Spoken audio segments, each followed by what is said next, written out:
ಸಮ್ಮೇಳನಗಳು 11 ನಡೀತಾವ ಅಂತಕ್ಕಂಥದ್ದು. ಈಗ ಏಕೀಕರಣ ಆಗಬೇಕಾದ್ರೆ ಕೆಲವೊಂದು ಸಮಿತಿಗಳು ಬರುತ್ತವೆ. ಏಕೀಕರಣದ ಸಮಿತಿಗಳು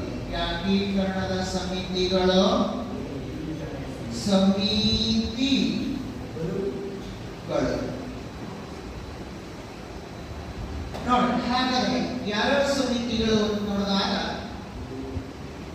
ಒಂದು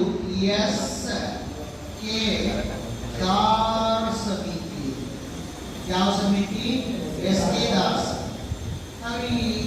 ಕೆ ದಾರ್ ಸಮಿತಿ ಅಂತ ನೋಡಿದಾಗ ಯಾವಾಗ ನೇಮಕ ಆಗ್ಯದ ಅಂದ್ರೆ 1948. ಇದರ ಅಧ್ಯಕ್ಷರು ಯಾರಂತ ಪ್ರಶ್ನೆ ಕೇಳ್ತಾರೆ. ಅವರೇ ಹೇಳ್ತಾರೆ, ಕೆ ದಾರ್ ಅವರೇ ಆಗಿರ್ತಾರೆ. ಕೆ ದಾರ್ ಸಮಿತಿ ಅಂತ ಇರ್ತದೆ.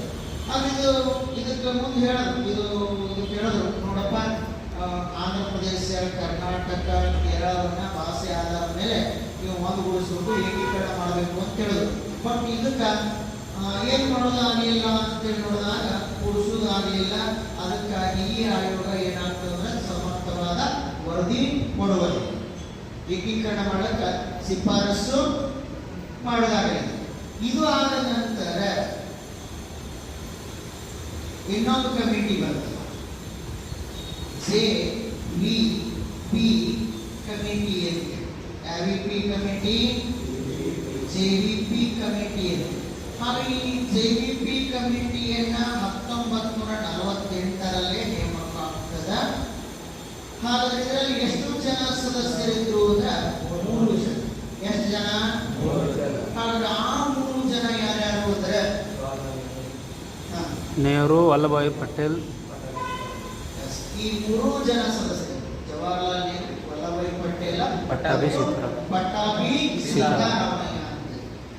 ಈ ಕಮಿಟಿನೂ ಏನ್ ಮಾಡೋದಾಗಲಿಲ್ಲ ಅಂದ್ರೆ ಇದು ಭಾಷೆ ಆಧಾರದ ಮೇಲೆ ಸಾಮ್ರಾಜ್ಯವನ್ನ ರಾಜ್ಯಗಳನ್ನ ವಿಂಗಡಣೆ ಅಥವಾ ಏಕೀಕರಣ ಮಾಡೋಕ್ಕಾಗಲಿಲ್ಲ. ಬಟ್ ಇದು ಏನ್ ಮಾಡ್ತಂದ್ರೆ ಆಂಧ್ರ ಪ್ರದೇಶದ ರಚನೆಗೆ ಅನುಮತಿ ಏನ್ ಮಾಡ್ತದ? ಆಂಧ್ರ ಪ್ರದೇಶ ರಾಜ್ಯ ರಚನೆಗೆ ಅನುಮತಿ ಕೊಡ್ತದ. ಬಟ್ ರಚನೆ ಆಗಿದೆ. ಬಟ್ ಇಲ್ಲಿ ಇನ್ನೊಂದು ಗಮನಿಸಿದಾಗ ಅಲ್ಲಿ ಆಂಧ್ರ ಪ್ರದೇಶದ ಒಬ್ಬ ಕ್ಯಾಂಡಿಡೇಟ್ ಇದ್ದ. ಯಾರನ್ನವ? ಪೊಟ್ಟಿ ಶ್ರೀರಾಮುಲು ಅಂತಿದ್ದ. ಆಂಧ್ರ ಪ್ರದೇಶ ರಚನೆ ಅನುಮತಿ ಕೊಟ್ಟರು ಸಹ ಆಂಧ್ರ ಪ್ರದೇಶ ರಚನೆ ಕೇಂದ್ರ ಸರ್ಕಾರ ಏನ್ ಮಾಡಲಿಲ್ಲ ಅಂದ್ರೆ ಅನುಮತಿ ಕೊಟ್ಟಿರಲಿಲ್ಲ, ರಚನೆ ಮಾಡಲಿಲ್ಲ. ಅವಾಗ ಇವ್ರು ಏನ್ ಮಾಡೋದು ಅಂದ್ರೆ ಪೊಟ್ಟಿ ಶ್ರೀರಾಮುಲು